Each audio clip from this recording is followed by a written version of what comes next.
শনিবার 21শে জুন বিশ্বজুড়ে পালিত হচ্ছে 11তম আন্তর্জাতিক যোগ দিবস।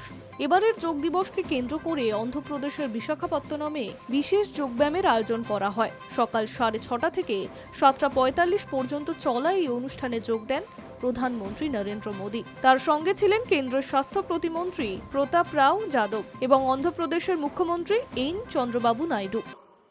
दुर्भाग्य से आज पूरी दुनिया किसी न किसी तनाव से गुजर रही है।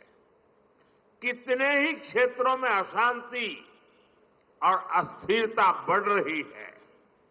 ऐसे में योग से हमें शांति की दिशा मिलती है। Yoga is the pause button that humanity needs to breathe, to balance, to become whole again.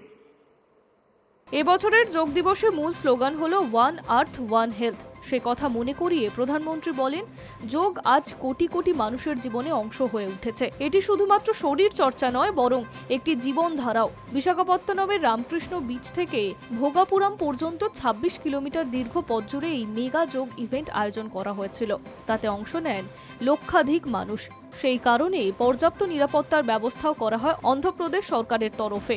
আরও বেশি সংখ্যক মানুষকে যোগাসনের প্রতি আকৃষ্ট করে প্রধানমন্ত্রী এও বলেন, যোগ হলো সেই যা মানবতাকে শ্বাস নেওয়া, ভারসাম্য রক্ষা এবং পুনরায় সমগ্র হওয়ার সুযোগ দেয়। 2015 সালে জাতিসংঘে আন্তর্জাতিক যোগ দিবস পালনের প্রস্তাব দিয়েছিল ভারত। সেই থেকে ধারাবাহিকভাবে 21শে জুন পালিত হচ্ছে আন্তর্জাতিক যোগ দিবস। Hi news network.